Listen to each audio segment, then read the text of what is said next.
I was standing in the kitchen when the shouting started. Not a warning. Not a question. A verdict. "How could you ruin our anniversary like this?" My mother shrieked, clutching the wilted flowers I didn't buy and the catered dinner I didn't order. My father folded his arms, disappointment etched into the lines he'd never spent on me. My sister leaned against the counter, smug, waiting for the blow to land on me like it always did. I let them yell, because for the first time I wasn't the one on trial. I was the executioner. There was a time I still believed I belonged to this family. Before my sister learned that taking from me was easier than asking. Before my parents learned that siding with her kept the peace. Before birthdays blurred into chores, obligations, and dismissals. But the real break came 3 months ago, the day of my wedding. Or what should have been. I found my sister twirling in my wedding dress hours before the ceremony. Her champagne glass dangling from her fingers, my dress dragging across the floor like it belonged to a child playing princess. "It fit me better," she giggled. When she stumbled, the hem tore. Lace I'd saved 2 years for ripped open like a wound. My parents rushed in at her scream. "Not mine. You should have kept it somewhere safer." My mother scolded me, pulling my sister into her arms. My father muttered that it could be patched up. I stood there, holding the ruined dress, while my fiancé called to ask why I was an hour late. I told him the truth. He told me the truth back. "If they treat you this way now, I can't imagine the future." I'm sorry. The wedding collapsed before it even began. But that's the thing about collapse. It's quiet, and it teaches you exactly where the load-bearing beams are.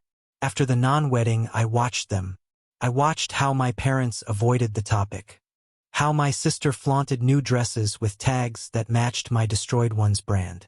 How they all talked over the silence as if it weren't responsible for everything. Then came my birthday, or rather, the absence of it. Again, my mother called to ask if I could come early to help clean for their anniversary. My father texted a grocery list. My sister sent a picture of herself wearing my favorite jacket, borrowed, of course, without asking.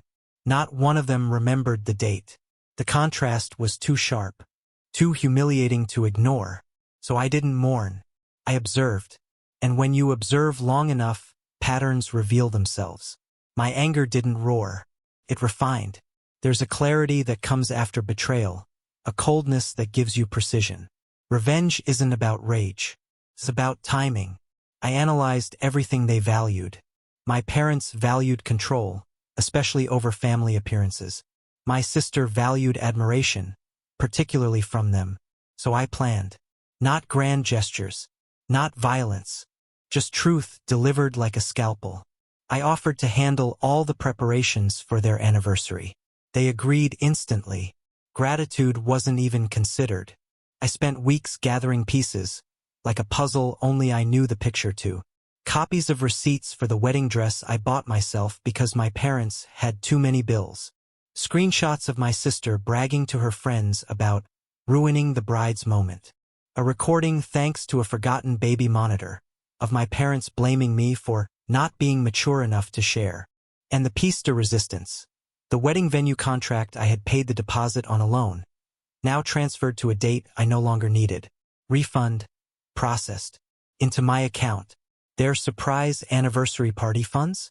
Not spent, just redirected. So there we were. My mother's face red with righteous anger. My father leaning on disappointment like it held authority. My sister poised like a queen awaiting my downfall. I took a slow breath. "I didn't forget your anniversary," I said. "I simply prioritized the same way you do." Their confusion flickered. Then I placed the folder on the table. First, the receipts. My mother's indignant gasp cracked the air. Second, the screenshots. My father's jaw tightened. Third, the recording. My mother lunged for the phone. I pulled it back, letting the audio play. She should have kept her dress out of the way. Honestly, she's so dramatic. My sister paled. Good. Lastly, the venue contract. The one they insisted I let go of gracefully. When the wedding fell apart because things happen. My father's voice rose. "You wasted money." "No," I said, locking eyes with him. "I reclaimed it." My mother clutched the empty vase on the counter. You sabotaged our celebration. You mean the celebration you made me work on every year while ignoring the day I was born? My voice didn't rise. It didn't need to. My sister crossed her arms. You're being selfish. I turned to her. You wore my dress, ruined it, mocked me, and you expect me to fund your performance tonight. Her lips trembled, not with remorse, but exposure. Silence settled like dust on an abandoned room. I stepped back, letting them see the full picture. You taught me something invaluable, I said. Family isn't about blood. It's about reciprocity. You never gave it. I finally stopped offering it. My father tried to regain his footing. So what now? You walk away. I slipped on my coat. I already did. My sister whispered, Mom, do something. But my mother didn't move.